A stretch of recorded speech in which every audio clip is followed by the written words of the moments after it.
Have you read the Bhagavad Gita? Yes. Okay. Like, what's in that book? Why do people say that you open any page of it and you'll get your answer? Why do people say things like that? Sure. I think the first thing to know is let's remove the religion aspect from the Bhagavad Gita totally. Bhagavad Gita is not a religious book. It is a book which gives you the way to live. And the setting for the Bhagavad Gita is the battlefield of Kurukshetra, the Mahabharata, where Arjun's confused, right? And Krishna becomes his mentor and gives him guidance in a way that he can now start doing what is meant to do right. So every young man or lady is going to have confusions. Every young person is going to have those dilemmas, to do or not to do, to be or not to be. That's exactly how the Gita begins. It begins with confusion, it begins with dilemmas, it begins with a lack of meaning. Right? And then Krishna kind of guides Arjun through and empowers Arjun to make his own choices. Krishna only acts as a facilitator, right? And empowers Arjuna to understand that he is way too more powerful than the people he's going to face in the battle. Every young man and lady needs to understand that they are way more powerful than what they are going through at the moment. Their confusions are smaller than them. Their challenges are smaller than them. Their problems are smaller than them. Their heartbreaks, as painful as they are, but are still smaller than them, and they have the capacity to overcome those pains that they're going through.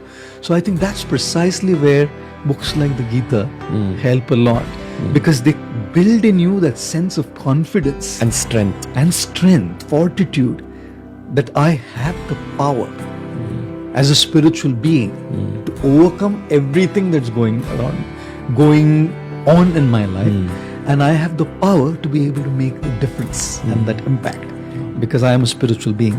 Can you reference like 3 big lessons from the Bhagavad Gita that stayed with you specifically? Yes. One of the lessons that stayed with me from the Gita is a particular text from the 2nd chapter of the Gita, which talks about the summer and the winter season, right? And this particular text says that the summer and the winter season keeps coming and going every year. Seasons change. And just because the seasons change, we never stop performing our duties. Let's say, for example, it's Chicago and the temperatures are minus 27 degrees Celsius. People don't stop their work still. Let's say it's Delhi, it's 43 degrees Celsius. People are still on and going on with their regular life, with a few adjustments here and there, obviously. So this text of the Gita, chapter 2, tells us that we have to learn to tolerate the ups and downs and not be distracted from what our main purpose is. Like when we talk about tolerating failures and pains, we can understand. But we also have to learn to tolerate our success and the good times, because both distract us. You know, usually we only look at the negatives as distractions, but even the positives distract us from what we are meant to be doing. 100%. So that's something that really kind of stayed with me. The second thing that I really kind of resonate with in the Gita is a verse from the 6th chapter, which talks about the mind being a friend or an enemy to you. It depends on how you deal with the mind. Okay. Right? If you befriend your mind, the mind will become your friend and will empower you to do what you want to do. But if you don't deal with it rightly, then the mind will become your enemy and will lead to your downfall. I'll give you an example. You want to get up early in the morning to go for a jog or for a workout because you know you want to be fit. You know your days are busy, and you decide this is going to be my plan for the year 2020. Correct? You set up the alarm clock to wake up early in the morning, like 5, 6, whatever. And when the alarm goes, what's the mind saying? The first thing, you slept late last night, take it easy. Or maybe this is not the right thing for you to do. The mind's constantly playing games, right? Now, if you have a mind which is constantly giving these kind of reasons, you're not going to wake up. Right?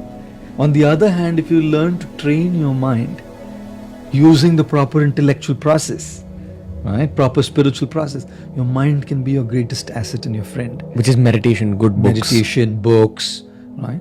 Correct friends. Correct friends, the right kind of company. All of these are inputs so that your mind kind of becomes a friend. And the third thing from the Gita that connects to me a lot is how do we start looking at the presence of divinity everywhere in every aspect?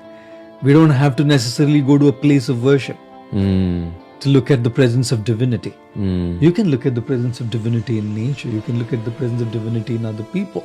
You can start looking at the splendor of the creator or the creation. Or you can start looking at the splendor of the creator in the creation. You know, which is precisely why this is something that I usually tell people is when you look at somebody who's better than you, you know, and especially if they are in the same field, usually there is insecurity. There's insecurity that this guy is doing better than me in what I am doing. Or there is envy, jealousy.